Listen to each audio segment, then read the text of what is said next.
Yeah, I'm Wilder Jones. I'm appreciative of Taproots for hosting this event and having me as a panel moderator. It's always good to hear yourself talk, and I was selected for my unique ability to cut people off. But we have a really fun type of panel because we're going to be doing some envisioning, some dreaming, and that's always unique that we're going to be kind of slightly projecting into the future of how we wish things would be or can be. And so to start off the panel, we need to know who we are and what we're all about. So let's start on David's end with a brief introduction of who you are, what organizations you're a part of, and even where you're from to help us fully understand where your heart is in agriculture. All right. Hey everyone, half the room I know. So good morning everyone. You already knows about me.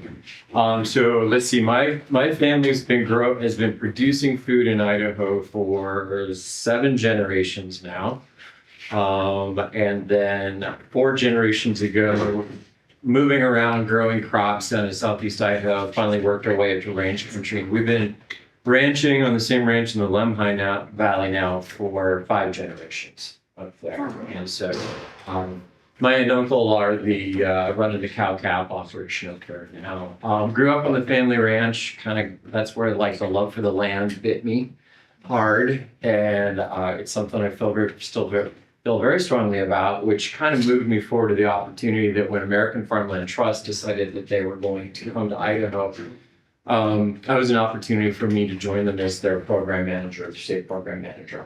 And so I've been at it for 4 years and just getting all of us connected, right? Getting all of us connected, get the right resources in the right places at the right time. That's what we're really focusing on doing here in Idaho. Thank you. Britt? I'm Britt Udesen. I'm the Executive Director of City of Good. And if you're not familiar with us, the 2 of our founders are in the room, so ask the experts. But what we do is we really are a connector. We're building a sustainable food system by providing economic support for farmers and providing radical access to fresh local food for everyone. I'm actually from the suburbs of Minneapolis, so not a real farming-rooted family. But I was thinking about it as you were talking that I moved to Idaho right out of college because I wanted to fly, fish, and ski. And my sister came to visit, ended up marrying an Idahoan who has been farming in Sunny Slope, actually right near you guys, for about 30 years. And then my brother came out, married a woman here. My mom came out. So I've been boomerang back and forth to Idaho, and it's all rooted in the Sunny Slope farm. All right. My name's Casey O'Leary. I'm I guess the executive director of Taproots Farm Hub. That's a very new title because it's a very new organization. As you got to kind of hear what we're working on, Katie's presentation has a lot of parallels with what we're trying to build here. And as far as kind of where I'm coming from, I've been an urban farmer here in Boise. I did not grow up farming. I'm not coming from a farming background. My family has lived in Idaho for quite a while, but we weren't farmers. I got into it through environmental activism, basically. I was trying to figure out a way to not have things get all messed up. And I felt like we were just saying no to, like, other powerful people were setting the agenda. And I was just wasting my time trying to shut down what they were doing. And I decided I really wanted to go in the direction that seemed like a good idea, and I wanted to move there fast, and I wanted someone else to waste their time trying to shut me down instead of vice versa. And so I came to food as this thing that just intersects with everything else. And so to me, food made the most sense. And so I've farmed, grown vegetables and seed crops and small livestock here in Boise in urban plots. I've had 9 different plots of land over about 20 years. I wanted to give a shout out to my longest and most beloved landowner, Diane Jones in the back, who housed my farm for 9 years and currently houses several other farmers on land. It's very, very, as Katie said, it's very difficult to access land. So having these folks, and I also wanted to give a shout out to Marion, who does the same for 2 of our other Taproots working group members, that private landowners who have opened up their land to these small farming operations is incredibly important. So I just wanted to give a shout out to you two for doing that. Anyway, yeah, so I think that for me, where I'm approaching, I think Taproots, I think this idea of a farm incubator and large plot of shared land where we can really provide long-term stability and viability to farms is another way in that journey to create address interlocking crises and challenges and like make some rad stuff happen. Brad McIntyre with McIntyre Pastures. I am 4th generation on our farm. I haven't ever moved farms, so I don't understand those issues that a lot of people do have, and I'm very blessed to be on the same farm and to grow food where my ancestors did it. 1910 is when my family moved. They moved a lot. They came from Scotland to the East Coast, then I got moved into Canada for religious persecution, and then found the irrigation project here in the valley, and moved down to participate in building canals. So that's kind of what brought our family here. 2015, we started selling eggs and meat into the local community, and just have continued to grow the protein side. So we don't do any vegetables. It's just a lot of animal and hard egg. That's what comes with that. So, but yeah, it's been great being here and selling to the Treasure Valley. It's a wonderful community that's supported us well. So, Great introduction. We heard little bits and pieces of your unique contributions to your operation. Maybe just a small summary, quick, in the way that we will understand a little more in detail of what you do. You're the boss, so you're day-to-day and like new market trends and exploration. yeah, so I am now the CEO of McIntyre Pastures. My parents chose to go and serve a mission, and they're in Japan right now. And so with my dad leaving, they voted me in. And so it was, I voted against myself. But yeah. So my mom and dad are still involved, but they're removed at this point as of 3 months ago. So they're all the way out. But my brother and his wife are still in. But I am the CEO, but day to day I still handle all that. But we have a seed house where we produce cover crop seed that we sell throughout the nation. And I manage that, and I still do part of the farming as well. So a lot of day to day. All the pieces. You want to give yourself a title? Give yourself a title or a more descriptive? Me? Yeah. I'm the executive director of Taproots Farm Hub. I'm also a CEO. I'm also the CEO of Snake River Seed Cooperative. We're our local small scale direct market seed company. And you're head director of City of Good, Britt? I'm the executive director. Okay. When I came on in 21, I was the first and only full-time employee, and we now have 12. We've Wow. more than doubled in size since we were founded, since cool. these guys hired me. Perfect. And David, I want to get your title. That's why we had to come back through. So I'm happily not the CEO of anything. Senior program manager for in our Pacific Northwest region. Perfect. Cool. So this is an Innovators panel, as it's formally been titled. And so we want to know what makes you a unique contributor to innovating the Treasure Valley's food system. And why do you belong here? Do you have anything new and on the cusp? And it can be something that you've been doing for 15, 20 years. It's, as far as I'm concerned, it's new. And it's, as Idaho needs lots of newness in all aspects of food production. So we can start whoever's feeling the most confident.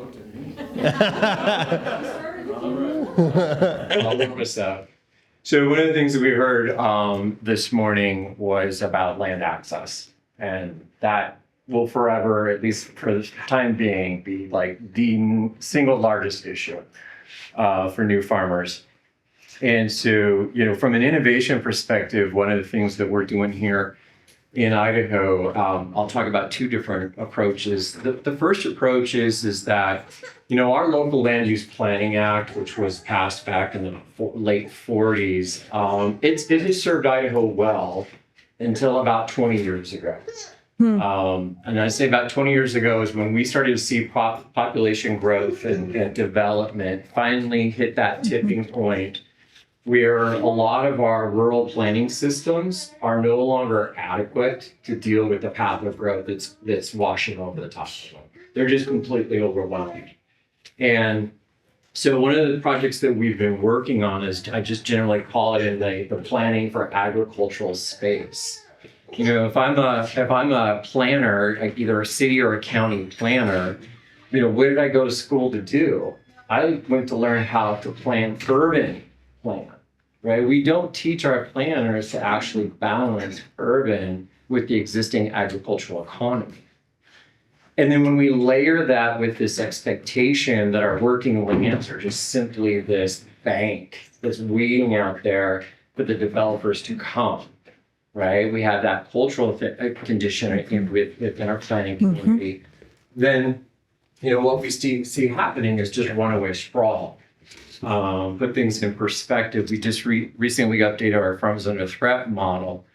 In 2016, when we first published this model, we predicted about 7 square miles of working lands were being converted in Idaho per year. We just updated it for 2016 through 2023. That's the 7-year data set that's available. Actual on-the-ground working lands conversion is double that, 14 square miles a year. So 5 of that's happening right here in the Treasure Valley, 5 square miles a year. So that's development pressure. That is significant development pressure. That is a situation where, that tipping point where agricultural land values are being eclipsed by development value. And so, from a land access or planning from ag perspective is that we have an initiative where we're working with county planners, the American Planning Association Idaho chapter, any number of stakeholder groups in that space to start doing a better job of informing these county planning systems on the fact that they don't have to cash out their agricultural economy to make room for houses.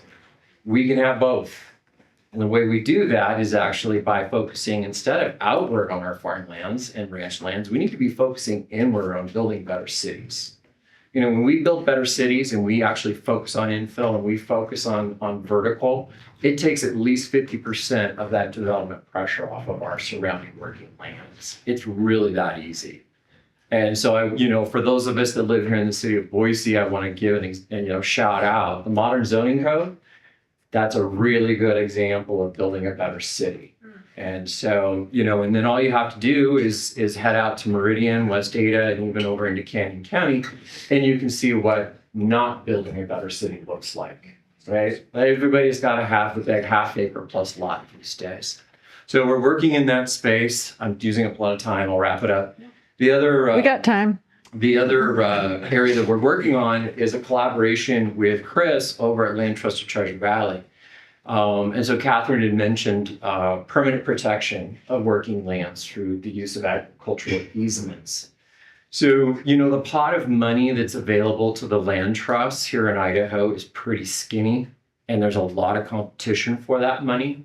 And so the question that I had just posed in general is like, well, if we're going to permanently protect a piece of farm ground or ranch ground, how do we know it's the best of the best?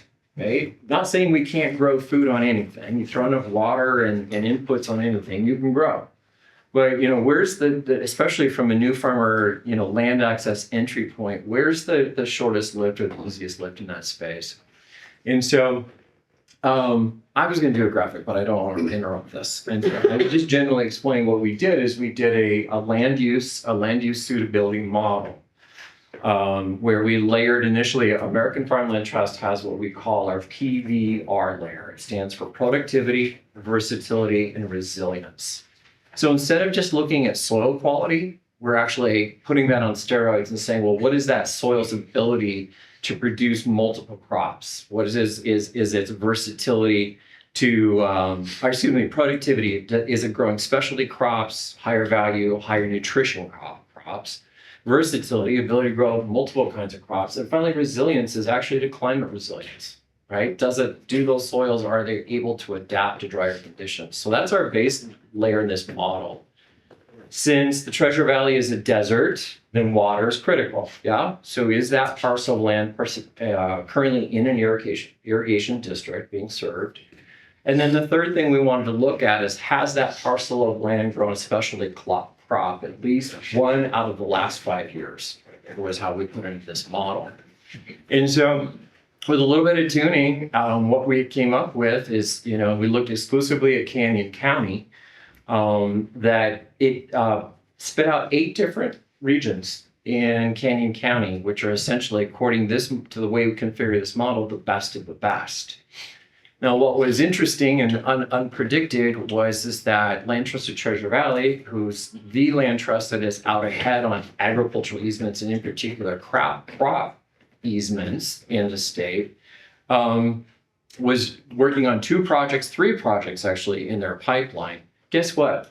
All 3 of those projects aligned one or more of these model areas, right? So it's really great to get like anecdotal field evidence to back up what you're seeing in a model.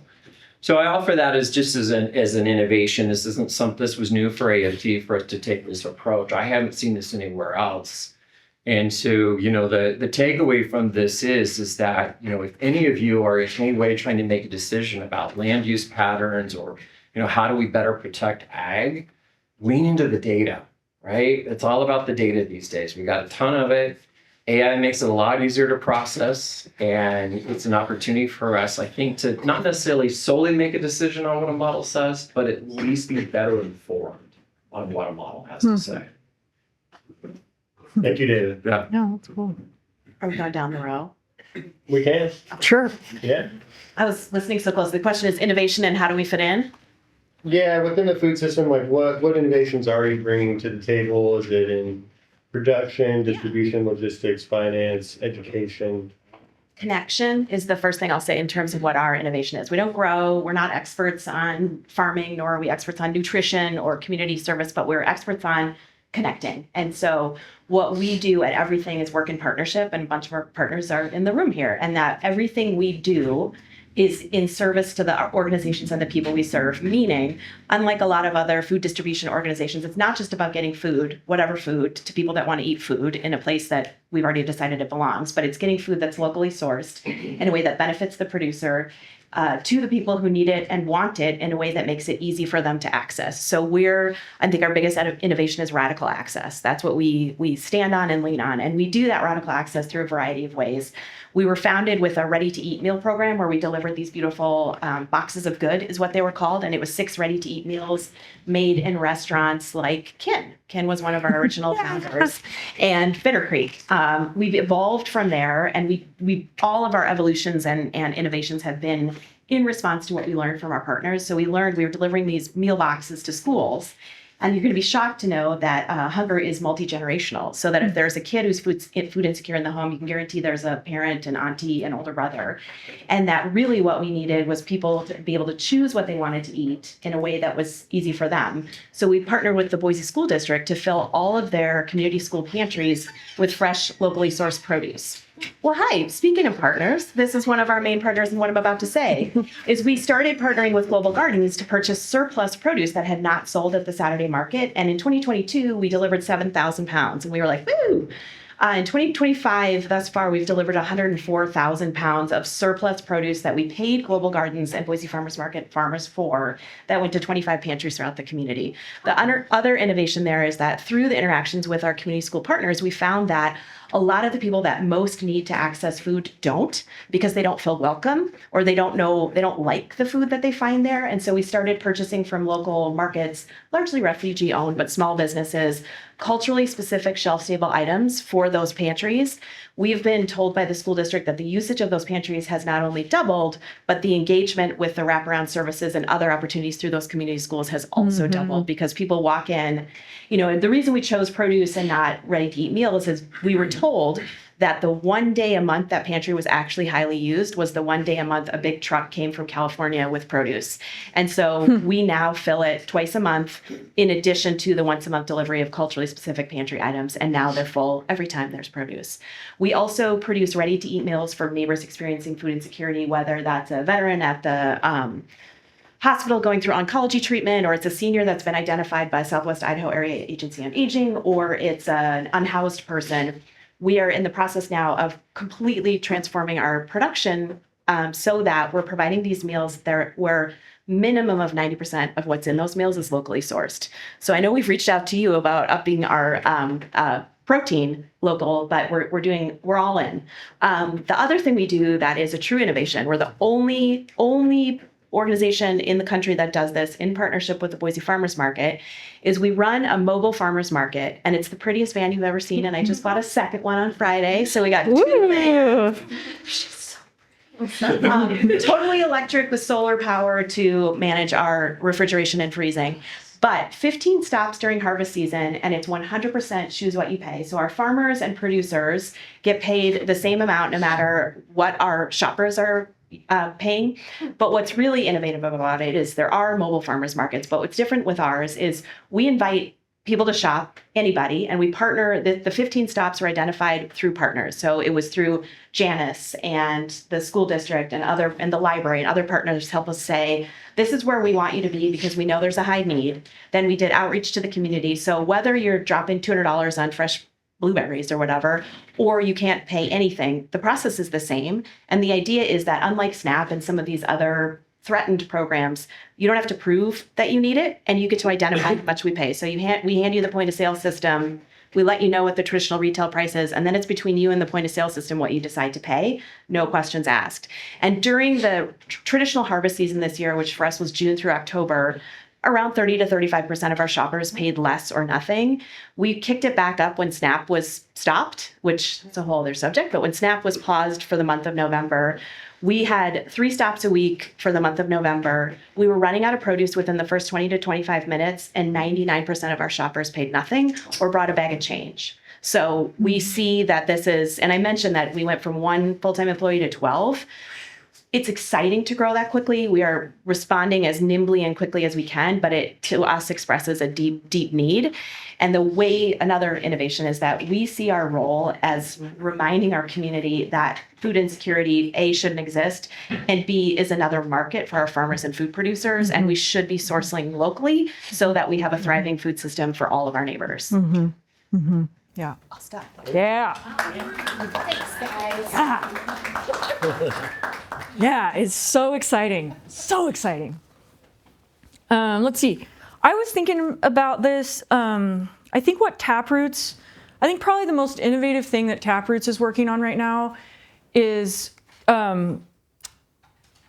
countering a bunch of different dominant stories that we have about ag and food and trying to build something that's different than those. I think that's what we keep running into, is that as we've been out talking to folks, is like, oh, what we're talking about is very counter to what a lot of the stories that we've all been told. So some of those that come to mind, the individualism is the goal, or is an indicator of success, right? So like it's in many aspects of society, but farming especially, this idea that, it's the rugged individual farmer bootstrapping, and it's all about you as an individual. And if you can't make it as an individual person, you're not doing it right. You're not successful, whatever.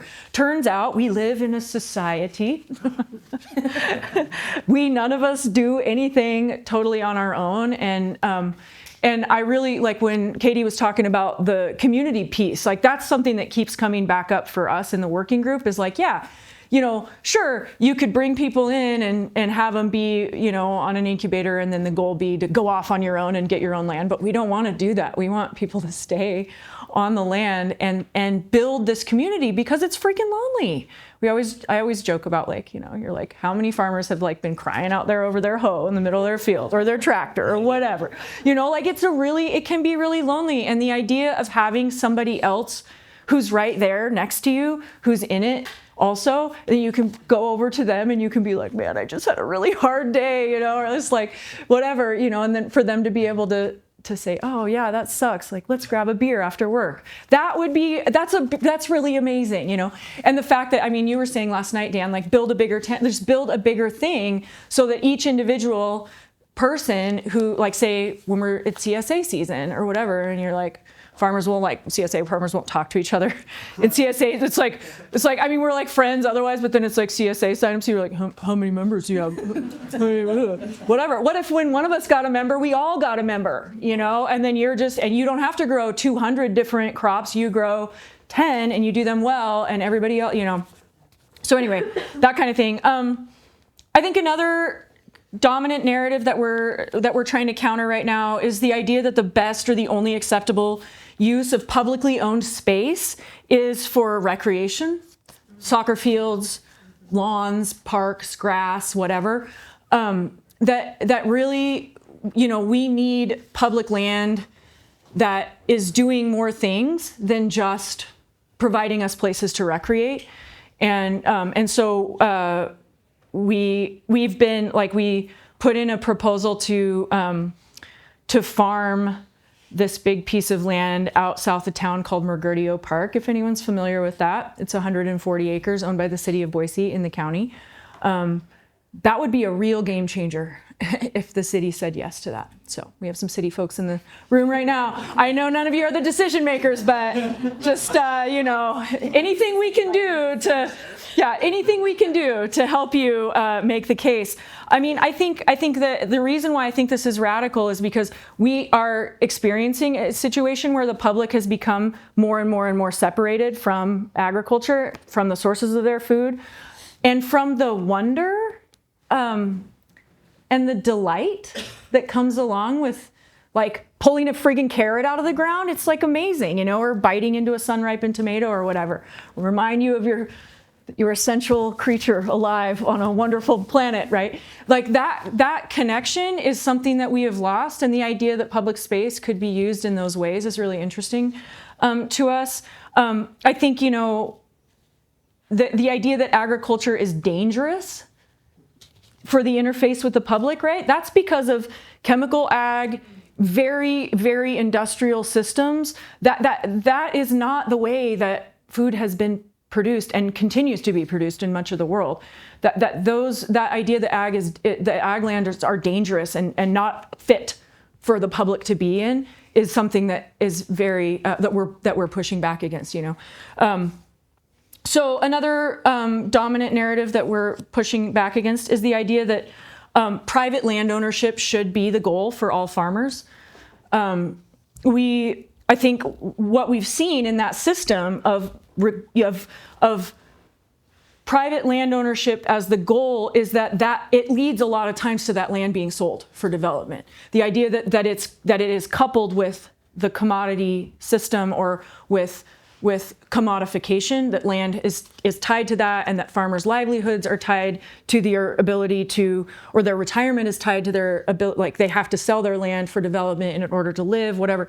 Like, so not that we know the exact, you know, we'll talk about this, but basically the way we are seeing it is that farmland is a part of our collective well-being. It is needed for our society to feed itself as a whole. So the idea that we can find a collective piece of land or many of those spaces, that is actually a noble and worthy goal in and of itself, that private land ownership does not have to be the only answer.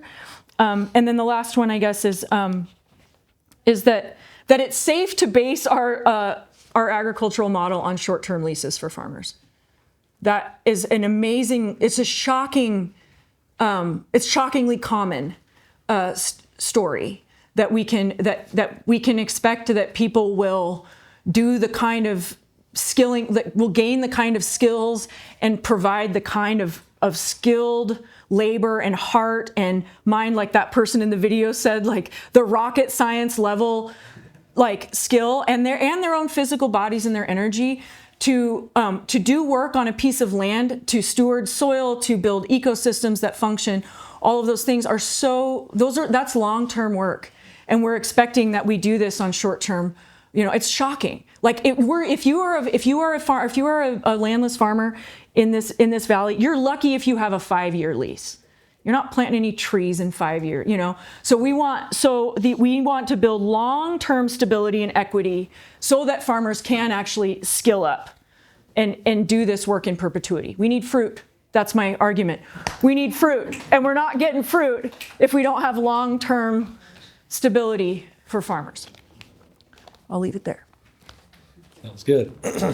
So in 2008, I was freshly back from college, had received a degree in ag business, and was helping run the family farm. But it came to a point, I was sick and tired of picking rocks, and I knew there had to be something different to happen with the land, all the tillage that was going on. And so I just started a lot of research, and I was trying to find a mechanical rock picker. And in this whole thing, not really understanding the focus I needed to have, I did find an article on soil health. And from that point is when my love of soil health and all things tied to soil health started. And as I went down the rabbit hole and started digging in, I realized we needed animals to make this farm work. I didn't have the idea of like selling direct to customers. That was just, I needed animals back on my land. And so we were bringing animals in from other farmers and grazing cattle and cover crops. And we were really getting into this. And I had a friend that just said, we need more eggs at the farmer's market. And I'm like, that's a lot of work. And for a couple of years, he bugged me. And finally we did it. We jumped off the cliff. And it's been an amazing experience ever since. And so part of that innovation is I got to give credit back to the community. Without the Treasure Valley, we wouldn't be here. And it's been really amazing working with a lot of people in this room. And when we started that business, everyone else I knew in the country doing it were shipping a lot of their produce out. A lot of the meat was leaving their community. But one thing our family had, when we got together and we went through some training, we made the goal that we wanted to raise protein for the local community and sell into that local community. And not to say we'll never ship, but so far as today, I've never shipped out of the Treasure Valley. Wow. Everything we raise. That's cool. And so I'll clap back to the community because it wouldn't be possible without an amazing Treasure Valley. So I think that the cool thing that we have found is that it is possible to grow and run a large-scale business in this valley. I know the resources are, there's only so much that will be spent in a certain area, but with a great community like we have, this is possible. And so we are able to keep our soil healthy. We're able to put animals back on our land. That is part of one of those stepping stones of keeping soil healthy, raising those cover crops for those animals to eat. And it, I don't have to go out and do the backbreaking labor of raising vegetables, but my animals eat the vegetables, so I don't get to eat those. But we've been able to just bring a lot of different animals to the farm and raise those. The other thing that we've kind of broke the norm of a lot of people that we meet in the country is we put an on-farm store that is 45, 50 minutes from here. And there are people all day long that go to that store. Cool. And it just, again, to the community, it's amazing how many people will drive for healthy food and they're concerned about helping farmers. And I love the community I'm in. And when I go out and talk to other people in other parts of the world, they cannot believe that we don't ship and that we have a farm store that's 45 minutes from Boise that is successful. So, yeah, we get to do a lot of fun things. My dad had a motto growing up is seed doesn't grow in a bag. And so Yes. plant it, try new things. If you don't fail, try harder to fail. Some years that comes easier than others. So we really just try a lot of different cover crops for animals. We try different animal species. We really try to try things because that's how we do learn. And so on our farm, we're always trying something new. And so, yeah, what we do. Awesome. So we've heard from our panelists, that they're innovating our food system here locally. They're responsible for land availability, access to food, connections between our food systems, so different entities working with each other, logistics. Casey's, I just wrote hub, but the hub is, it's what holds all the spokes together. And Casey does that for so many of us in this room, whether you're a tenant, a landowner, adjacent farmer, seed grower, seed purchaser, or someone that's hungry. Casey's been a huge inspiration for all of us. And I think all of these people on this panel are inspirations to me. And we've learned a lot from them just now, and I continue to learn from them outside of this room. So this part of the panel, we're going to get to a really exciting part. It's for the panelists, but I think we'll start by we'll all participate on our own internally with ourselves, and then we'll hear from the panel. And I've added some extras, so we'll just take our time getting through this. So first I'll ask that we all close our eyes. Close our eyes, slow down our breathing, try to get the coffee out of our nervous system, do some slow breathing. And so your prompt is this: if you could wave a magic wand and your version of a functioning, thriving food system appeared before you in the Treasure Valley, what would it look like from your unique vantage point? Sorry. That's all right. We'll repeat that. Magical music in the background. Yeah. So if you had your magic wand and your version of a functioning, thriving food system appeared before you, what would it look like from your unique vantage point? Are you a producer, a chef, a landowner, a civic servant, educator, restaurateur? What current challenges would be addressed and solved? It's so easy to know what's wrong right now. So what does it look like on the other side of wrong right now?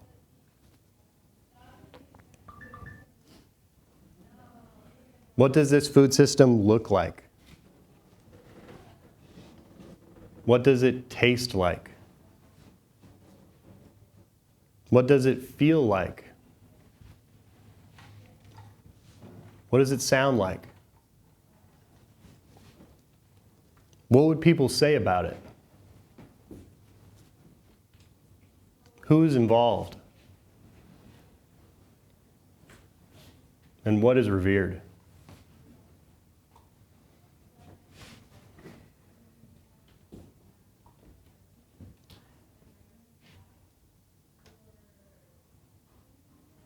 You can all open your eyes.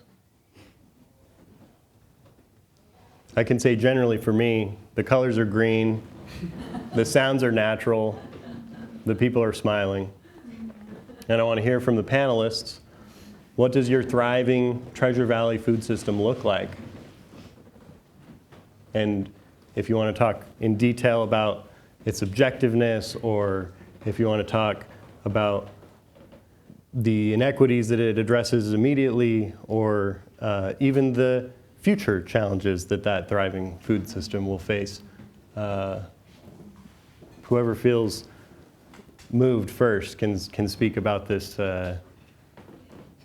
dreamlike yet soon arriving destination. I have a list if you want me to go first. All right, we have an ample quantity of agricultural land that is held in perpetuity with 99-year leases, at least.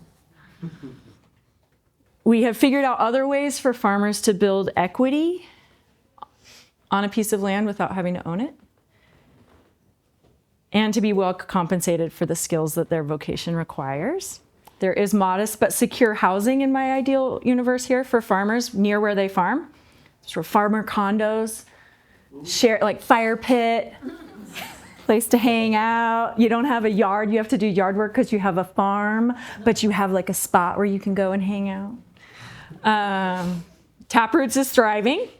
There's 100 successful small farmers producing a huge diversity of foods. Our own vegetables, grains, fruits, proteins, all the seeds needed to grow those foods. We've got institutions like cities, counties, hospitals, schools that are the engine that provides that kind of that base level market, that with a bit of light processing in there. And then we've got lots of different smaller diversified niches. Somebody's freaking making rose hip tea like we were talking about at that one spot. Let's see, farms are ecosystems where native plants and wildlife are thriving alongside food production. Soil and water are revered and carefully stewarded.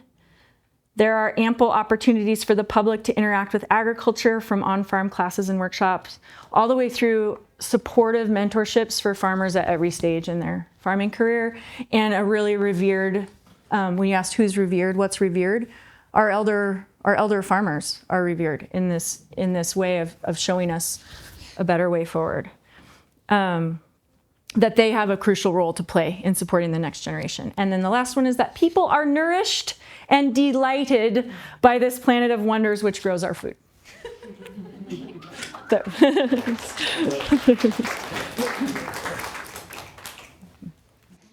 So I'm going to, with all that great work that Casey just put out there, that list, I'll put my own spin on it. And actually reference, we had a PhD soil scientist visiting from India a few years ago and giving him a tour of the Treasure Valley. And one of the points of feedback he offered, he says, I don't get it. He said, in India, everybody lives in the foothills and we protect our valley bottoms for the good soil and the good water because we've got to grow food for a lot of people. If you think about that, it's just the opposite. What do? We're preserving all of our foothills open space because it looks nice. But at what cost, right? At the cost of food production, both locally and what we contribute to the greater global food systems. So, and that, I basically, to your point, but get the houses out of the farm ground, right? And when we do that, then all of those other indirect benefits occur. I think one of the things I'd like to add to that list as far as viability, farm and ranch viability, is that, we don't afford our producers the full value of what they are creating, because it's not just food, right? That food production is integrated with the ecosystems around it. And so we need to fairly compensate our growers, our producers, for those additional benefits. So I would like to make that little tweak to what you added there, Casey. And then finally, I think that, what I'd like to see is that, in the spirit of community is that we move to a cultural perspective where, food systems, and even that, it's a system, but a food system doesn't stand on its own. Right, a food system is a very critical part of overall community resiliency. We spend a lot of time talking about climate resiliency right now, which is great. But I think what we need to do is, as cities and counties are making development decisions, is that if a piece of formerly multi-generational farm or ranch ground comes into the planning system and a decision has to be made, you have to have a system in place that says, well, prove to us that taking this ground out of production is going to be worth the housing or whatever development's going to be put on it. Because if you can't prove that, you got to go find another piece of dirt to do that on. And so I'd like to really see our cities and our counties really embrace community resiliency as a function of protecting local food systems. So just a few tweaks. What I'd like is not possible, but I would wish currency would be removed Yeah. from. This is our version of the. I just think there's a lot of. One of my big things that I talk to farmers about is financial resilience, and it's really difficult in most agriculture where you're at the whims of a worldwide market to stay resilient. And so you start doing things and they start making choices to try to stay financially viable. And it comes at the cost of soil and at people and health and a lot of things. And so that's why I wish currency would be removed and everyone would appreciate what is grown and they grow for the right reasons. And people come to the farm and they inoculate themselves with good soil and bacteria and that's really high level. But financial resilience is a huge part of what we strive for, what I talk to young farmers about, because it's what drives most farmers away from agriculture is financial sustainability. It's why most farmers sell their land to developers, is because they haven't been financially stable through all these years, and their retirement is the land.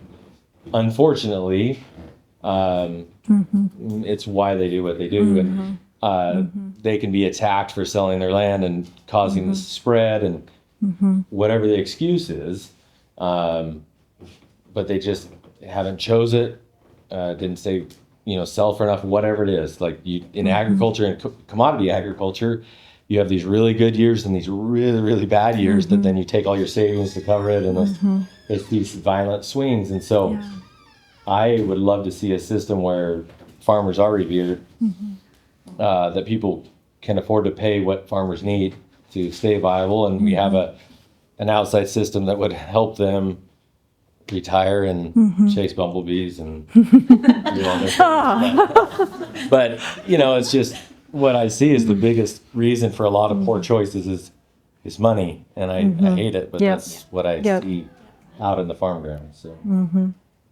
So I would say yes to all that, and then my magic wand would really, it's so practical, but basically it would be the mobile market, but more and everywhere, in that there are, it's radical, joyful, accessible availability, where people get to pick the food they want in a way that's easy, that's in their own neighborhood, that's sourced by neighbors they know and care about, and that's available to everyone in our community. And that it's easier for farmers to make that available. So we're removing some of the barriers on top of just growing, making, supporting, nurturing. But maybe somebody else takes on the distribution for ease of connection. One quick idea, I don't know if you do this at your market, but can people pay more?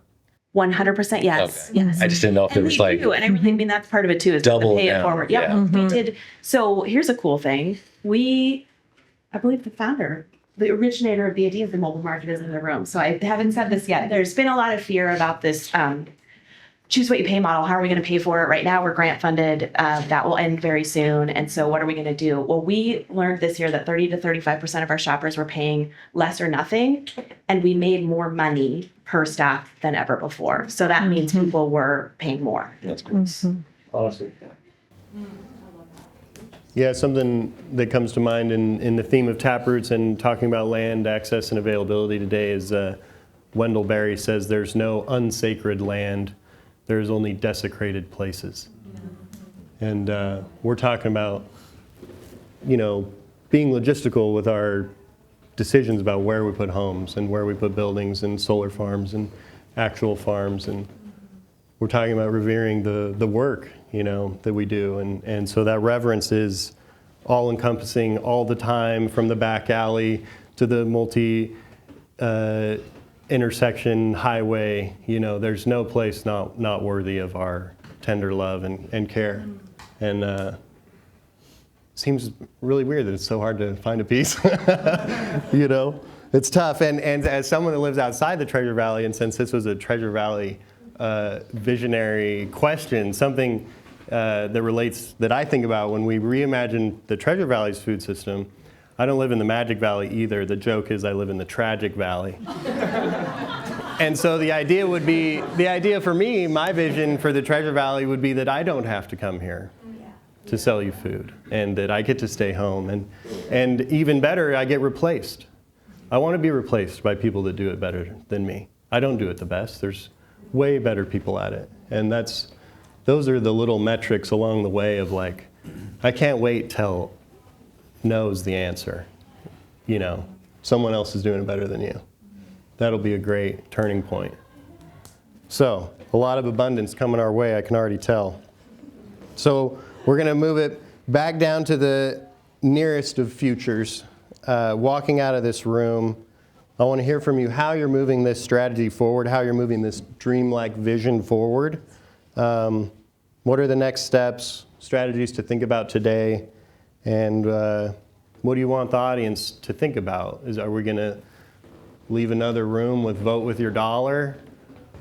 Leave another room with go vote next November? You know, like we hear it and we practice. I know everyone in here practices those things. So what else can we do? Like, do we need to come pull weeds, kill chickens, drive the van, show up on Thursday? Like, what else can we do other than those two vital roles?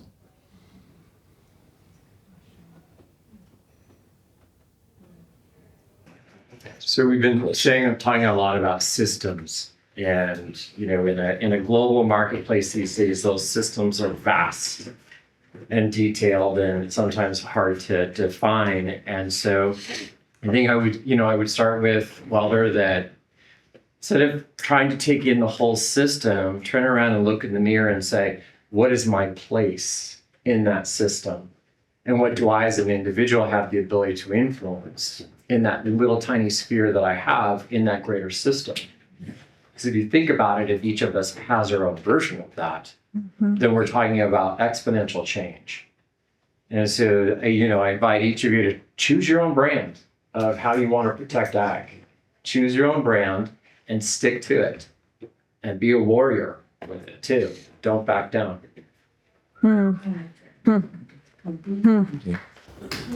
We can clap. Heck yeah. Continue this spirit of collaboration and open communication that Casey has built for us. City of Good has grown so quickly, and we see another big jump coming soon, but we want to take a minute to build our systems and infrastructure so that we can scale responsibly. And we can only do that with the input of our partners and those that we are connecting to know what farmers and producers need and to know what food security organizations need so that we are doing the job so that we can build long-term systemic response. Yeah. I think one thing growing up, my dad would always tell us is practice what you preach, but preach what you practice. And if people don't know around us the needs that are needed, how can we go fulfill the needs of the community? It's really hard to, if you never hear, and I sit in my little world out there in Canyon County, and if no one reaches out to me and I don't reach out to anybody else, you can't help and you can't do these things. And so share with your neighbors the needs, what the issues we see, and because there's a lot of bright minds here, but how far can we get that word spread? But reach out. I don't know. There's a lot of people that want to help, but if we don't ever share that we're struggling or we have these needs, and the community can't participate. Well said. Yeah, I've been thinking about that a lot too with it's been years since I called you on the phone, and I called you a couple months ago saying, oh man, we put in this this proposal to farm this land and we have no business doing that, but we might need some help, can you help us? We did the same with Wilder actually too. It's like this. Yeah. Let's see. I think, for us, we're currently looking for land. So I would say like what we can all do is just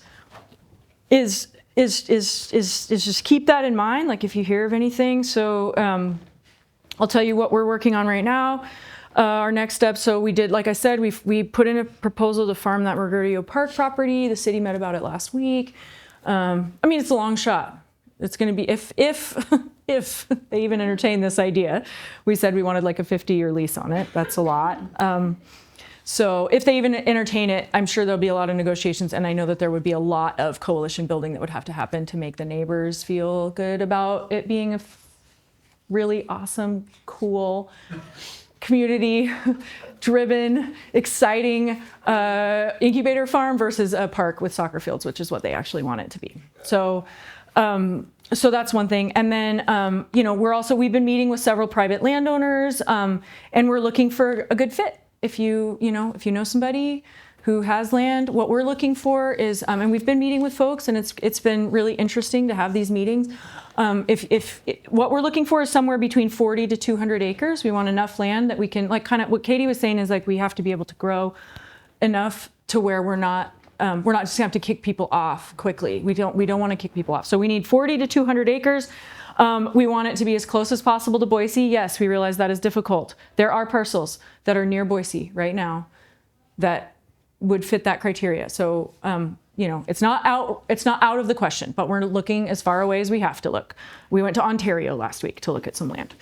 And we want, and with it being a good fit, so close as possible to Boise, 40 to 200 acres, and a landowner who understands or has a desire to leave a really powerful legacy for the future of farming in the Treasure Valley. That's what it's going to take, right? It takes finding the right person who has the right vision for what it can be, and that vision is not just development, right? But that there's something there. Another thing we're working on that I'm really excited about, next steps, we're trying to, our basic, Ben, I don't know if Ben's still here, he might have to go take care of a kiddo. One of our working group members, he's been really pushing on this whole like market development side, and Katie spoke to that as well. Like, you have to have the markets if you're gonna grow. If we wanna grow a bunch more farmers, we gotta grow the markets. So we've been talking with Britt and City of Good. Next month we're starting, Chris is gonna host us, Dave is gonna host us, Nate is gonna host us at Terroir. They're gonna host us to do a series of chef and farmer convenings to sort of talk about what does it look like to bridge those gaps between food getting into restaurants and stuff. So we're very excited about that. If you have not yet found out, don't worry, you will. This is your first announcement about it. You will absolutely be, both of you, all three of you will be receiving invites to that. We're getting there. Jenny's only one human being who is pulling all this together.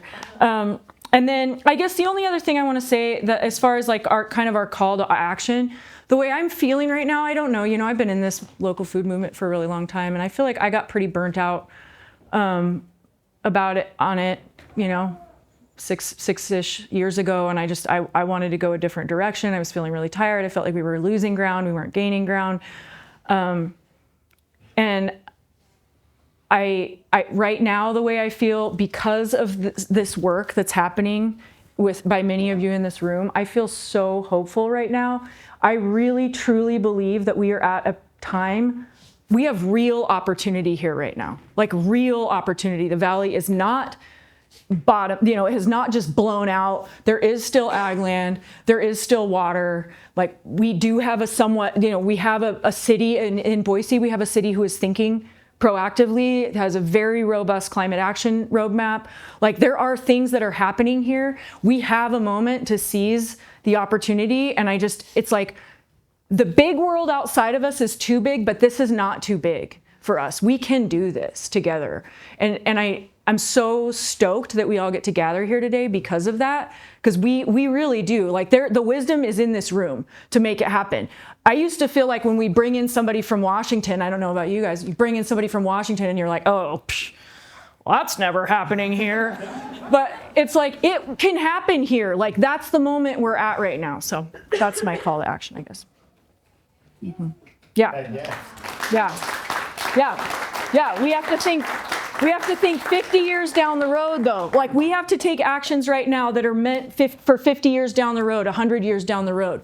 We need to, like, that seventh generation thinking, we need that. Like, think about all of the work that, like, all of y'all's, everybody's ancestors who've been here forever, like that, like, we are living inside the imaginations of other people right now, right? So the future generations are going to live inside the imagination that we are envisioning and we are living into. We can do this. Okay. Can we do Q&A? Yeah. We have a lot of time, so anybody with a question, a remark, wants to add a piece of their dream, we want to hear from you. And if you have just like one specific thing for one panelist, don't be afraid to make it poignant. Otherwise, they might all answer. Kick us off, Antonin. So my question, along with what Casey's referencing with the 7 generations, is if we look outside the scope of this valley and the European people who have been here, and we look at the stewardship of the land and the culture in relation to food, the values that have been brought here and currently applied to our land management agricultural systems are colonialist, imperialist, extractive at their core. How do we reimagine systems where everybody feels a right to access the land and to steward common spaces and to return the fish to the water and the animals to the land?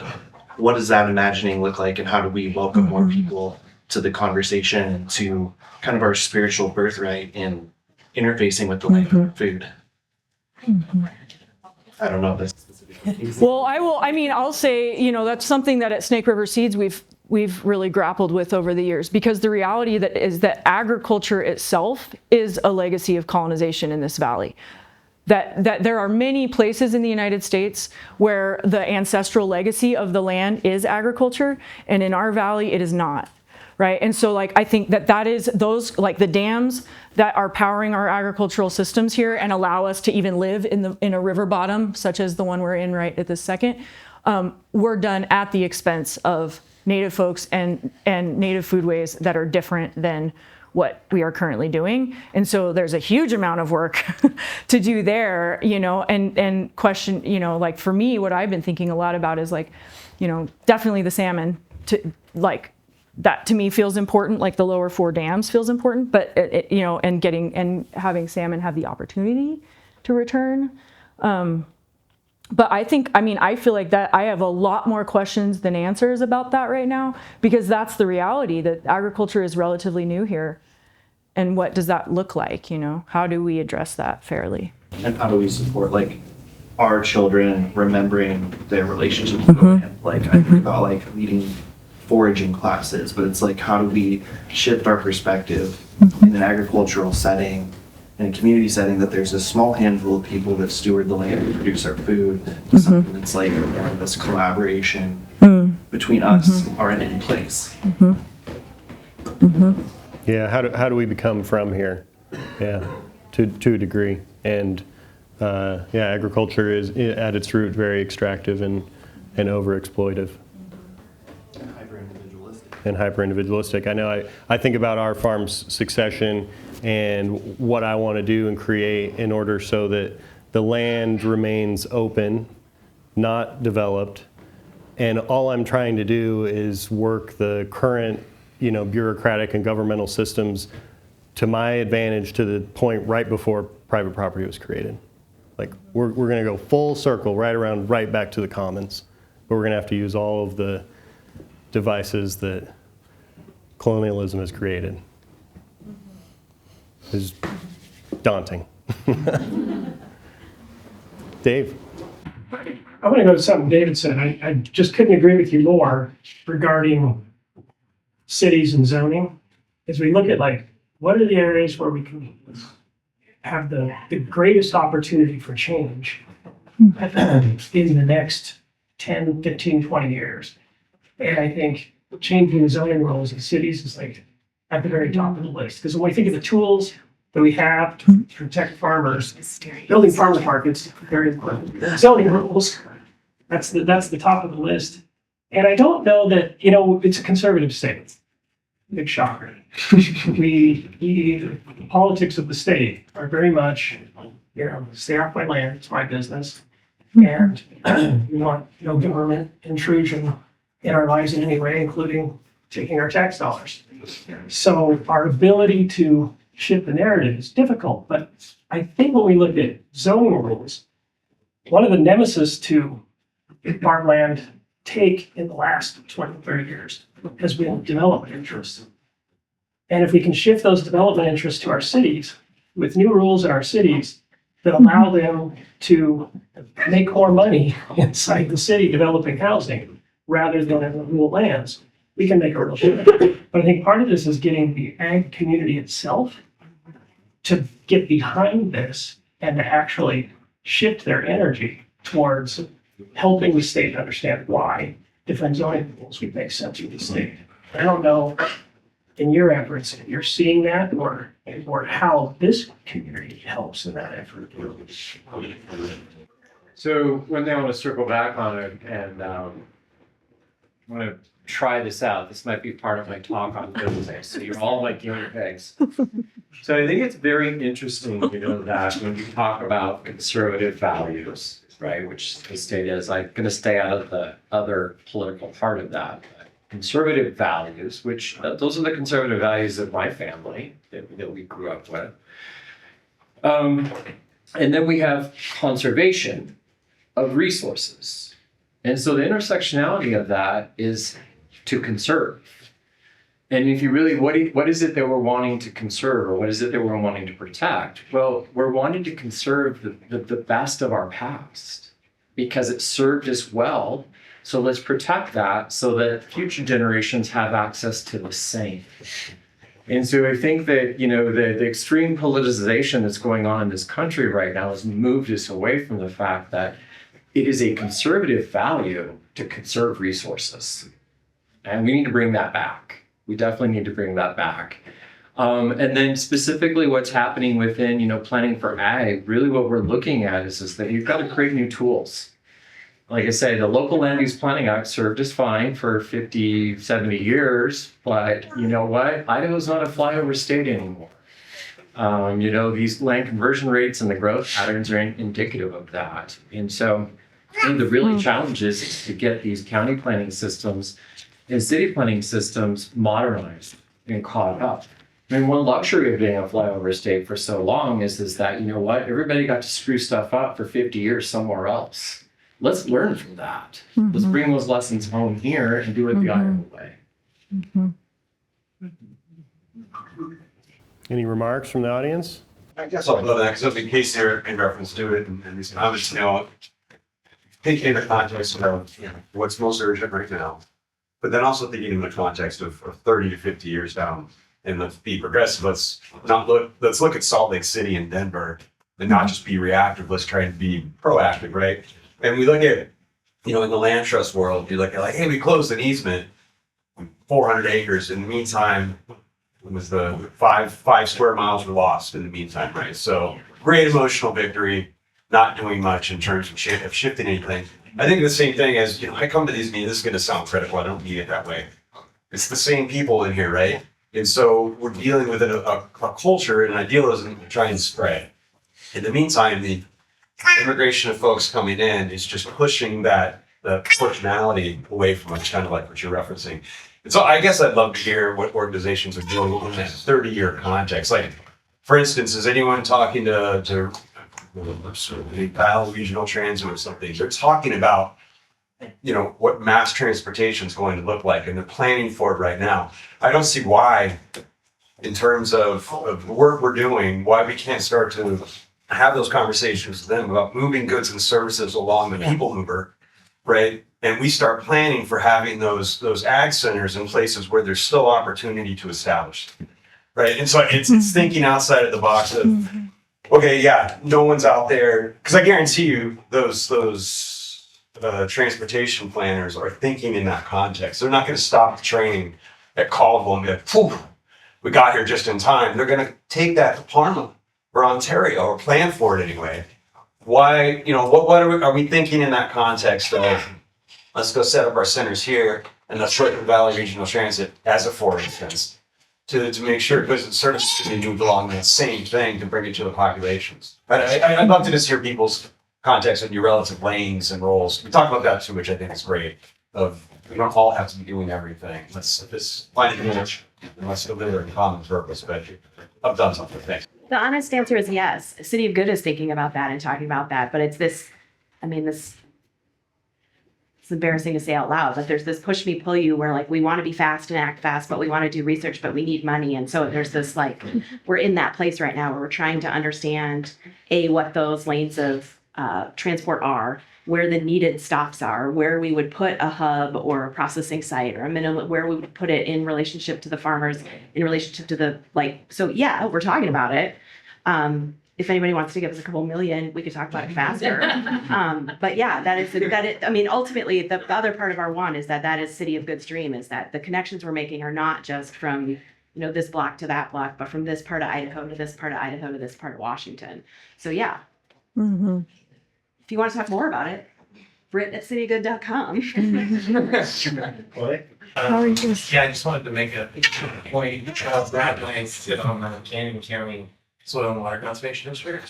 So I've been, everybody, all the counties have to redo their area of impact. Often. And so I think Grace probably has a lot to say because they've been doing a lot of work and made a lot of inroads in with planners in Canyon County and have been really involved in that whole process. So I'd like to get some input from Grace about Yeah. Oh. Yeah. Blush.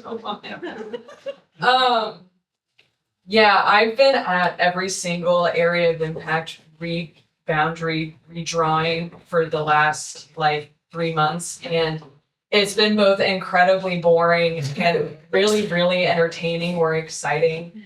And I guess one thing that makes me frustrated, but also like I understand the frustration from others, is this sentiment of just being so annoyed with government and bureaucracy and just thinking, well, that's the problem, that's what's in the way. And what I'm seeing by going to these meetings is that it's not the bureaucracy itself. Democracy takes a long time when you have a lot of factors to work into. The issue is either complacency for people not participating or the inability for people to participate in their own governments. Because I was actually just telling Ben, in those meetings, some of the leaders and some of the people testifying that are, maybe a part of like the legislature have been really pro-development for a really long time.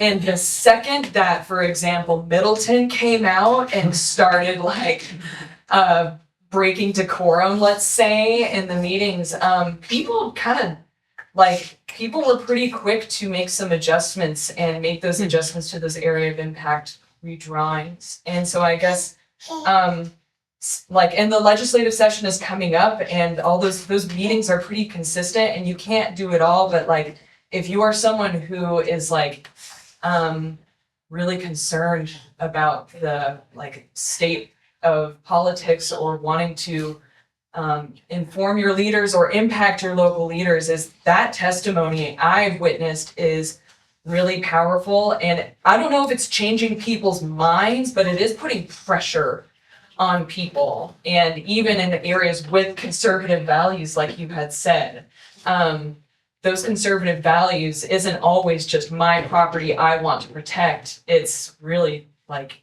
maintaining this idea of tradition, or this has worked well for me. Yeah.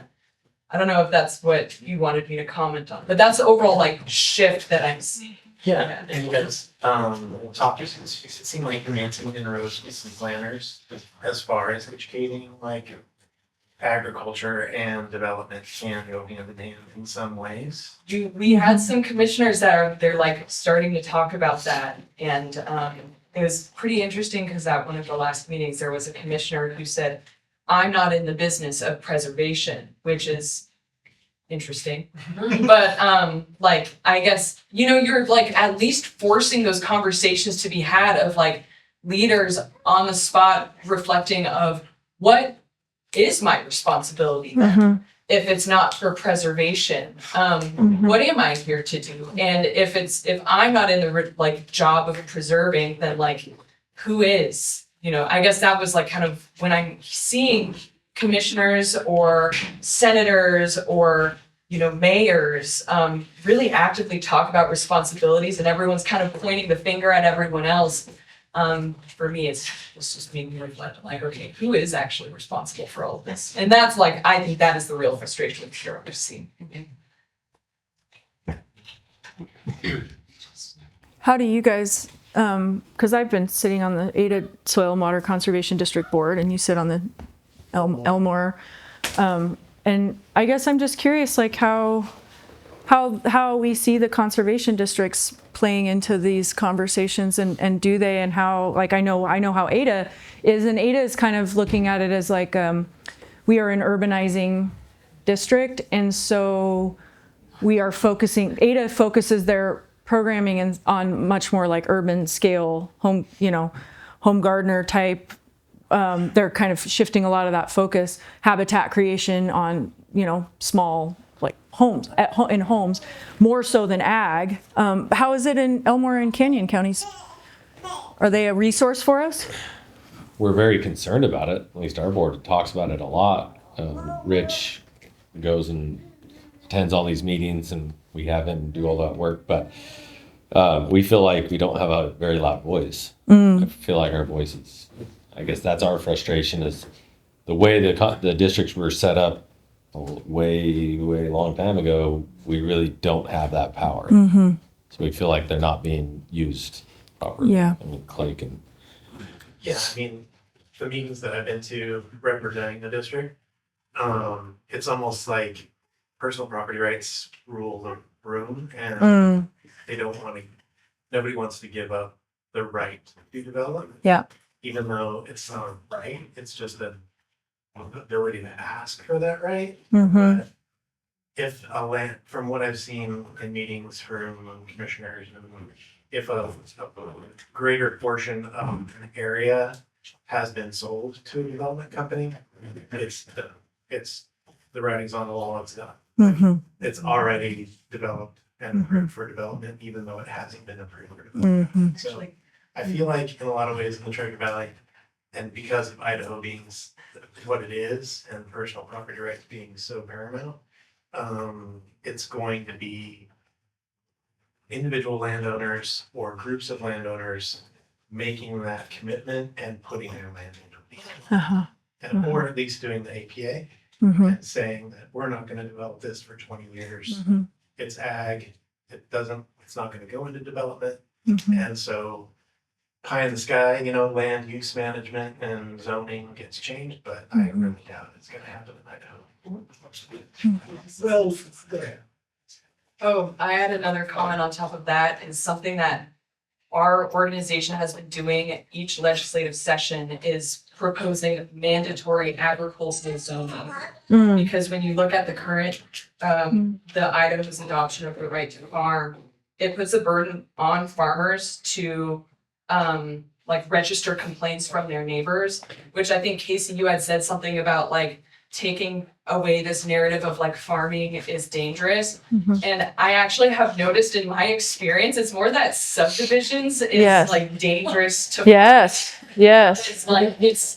It's I mean, obviously people don't want to be near pesticides, and that's kind of outside the realm of work that I do. But when you build a subdivision near smells and tractors, and there's a lot more traffic, that does endanger the work of farmers. And it seems to us that instead of putting the burden on farmers to report the complaints that keep getting sent in, which they don't have time to do, and also it goes against their moral compass of wanting to be good neighbors, it's more important to us to just reserve land for agriculture, and also not take away this blurred line of luxury farm real estate. Totally. Where they say, oh, well, it's not a subdivision, but it's a 10-acre lot where they have a garden and a horse. That's different. That's not agriculture. That can be built somewhere else, but it should not be built in farmland. And so I also like the idea of having farm and urban areas combined, but when I especially look at Canyon County, I'm the urgency of the situation seems to demand, we just gotta keep this right now. Yeah. Justin? So I work around local food and land trust, but also in my sort of volunteer life, I am on a neighbor association. So I do testifying in front of the city. We get as much time as the developer gets, so they're trying to put in a new project. So this whole idea of private property rights comes up in the city too, because if I live in a historic bungalow with a big lot that's going to be developed, they're going to put 21 townhouses on it and asking for a rezone. The pitchforks come to the city hall and say, we don't want this. And so, we talk a lot, around building better cities and, getting involved in policy and sort of democracy, even direct democracy in a sense. We can affect change even in our own neighborhood association, where the neighborhood Because I can go to the city as a resident, if there's a new project that's gonna bring more people in my neighborhood. I mean, I can not oppose it, which is always great, but if something is good and it sort of fits into this getting more people in a more compact space, go and testify In favor of it. because I can tell you, as the neighbor association president, my email gets filled up with people that want me to fight it. But then when we ask, like, well, who's in support of it, and nobody says anything, like there's all this, you know, we hear the silent majority a lot of times, and probably in this case, they're generally in support or neutral. But the people that are the loudest are not. So thinking about that, as I'm an urban dweller, many of us are. We do have other powers sort of adjacent to agriculture, and saying, and so going and being in support of projects that increase, I hate to use the D word, density, you know, less car trips, concentrating so the mobile market has more people in walking distance. Like, these are positive things. And that's not always celebrated, even in neighborhoods that were built in the early 20th century before cars were the main transportation model. So sort of thinking about your position in community doesn't necessarily have to be a farmer. You can go and support density and infill in your city. Here, then Dave. I have my brain is just spinning. I have so many questions. Yay! One cohesive thought. My background is in communication strategy, marketing, development of systems. I've been in for about 15 years. I've spent the last year, I would say, on a learning tour, traveling across the country, spending time in large conferences with mostly large capital investors, tech people who have really grandiose ideas of how they're going to fix our food system in regenerative agriculture, specifically investing and privatizing a lot of land, and getting into ecosystem services and carbon markets and how we're going to get more value off of our land. And there's just some gaps that I've recognized as opportunities for Idaho specifically. And one thing that Idaho does really, really well is it created a culture around wildland protection that people move here to be a part of, and being a public land and all that. And I think that I say protecting wildland without protecting working lands is like having a peeing section in the pool, right? These things are all connected. They're all Fantastic. Idaho has an opportunity maybe to make some bridges between working lands and wildlands folks. Wildlands has created such an identity culture around protecting and activating very quickly when private or public lands become threatened, to take initiative on policy and voting and stopping the sell-off of public lands, as well as bringing a lot of economic dollars around being someone who identifies themselves as a public landowner. And I'm wondering, even when you mentioned the foothills, you're like, why are we building the foothills? I'm from Boise and I left and I came back. And I remember as a child being like, oh, those are secrets. You just don't build them. You don't build up there. And so even you mentioning that, it's like, oh my God, it works so hard to not build up there and I can't do that.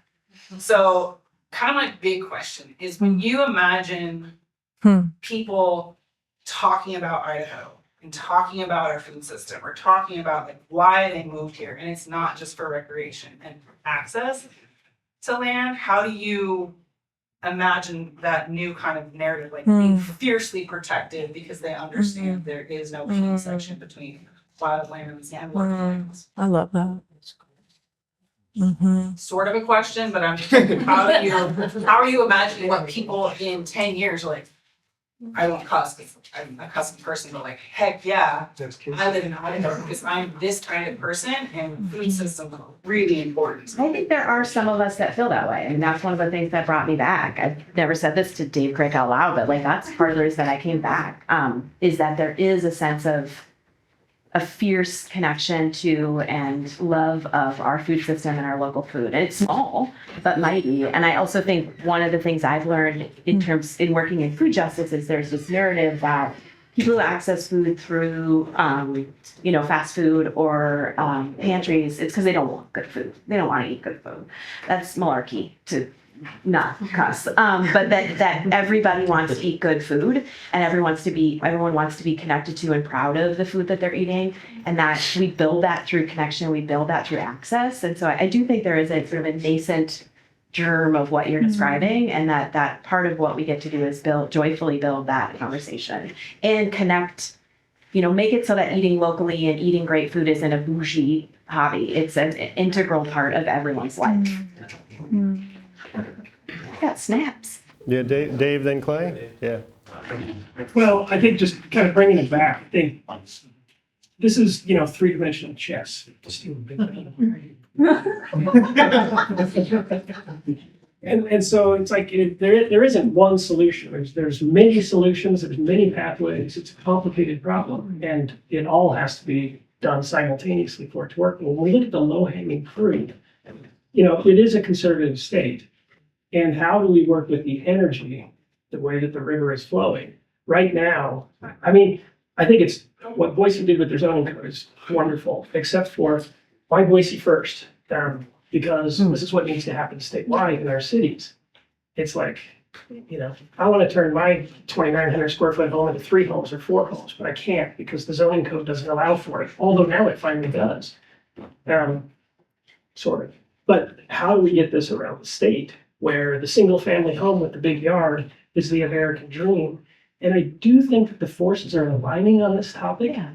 And one area where the forces can align is for the rural community, the ag community, to sort of understand how important city zoning is, because we think about county zoning and we think about ag zoning, but really where there might be forces aligning to make change is in city zoning.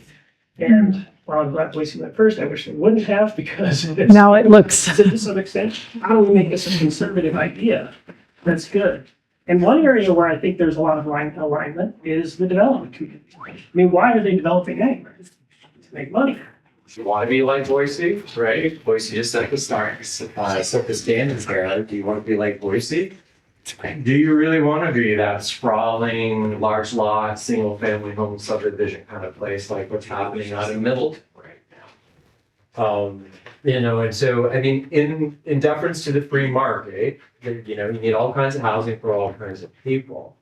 And so in order to really be able to do that, we've got to recognize that our planning system, the local land use planning act, I seriously doubt they ever thought those were going to last forever, right? Things change. And so we need to update a lot of our ordinances, city, county ordinances. We need to update our RUPA at the state level. I think it's interesting that, so we take a step back. 2 fundamental human rights are access to healthy food and access to safe shelter, right? We've got to have both of those. And so if we started looking and saying, okay, you know what, if we're going to grow, if we're going to modernize, then how do we still honor those 2 human rights in our planning? Can we still hear from Clay? Sure. I would say to like the marketing kind of idea of preserving farmland. Not to really diss on industrial agriculture too much, but it is kind of gross and stinky, and like it's just bare dirt and it just blows everywhere. It's like the Dust Bowl in Union County. And so I feel like the only way that we're going to have people care about agriculture again, and the industrial agriculture that's growing in Canyon County is really obscure. It's not like food that we eat a lot of. Sugar beets. It's seed that goes and feeds the world, but that's really obscure. Or it's like sugar beets, or it's something that's just hard to identify with as food. So I think part of like my goals with the district is like educating people on soil health, keeping the ground covered, not having these plowed to death fields all winter long that blow away. That's the only way, because if you look at a field that's like that, it's just gross. Like I'd rather have a lawn, it's going to be one or the other. So I think agriculture has to change, and I don't know how fast it's going to change in order to make people care. Thank you for sharing that. I share that feeling. It's hard to preserve something that's ugly. Yeah. It's easy to preserve beautiful wildland, hard to preserve another corrugated GMO cornfield. Yeah. Yeah. Take it away. Thank you, Wilder, for moderating. Thanks to the panel.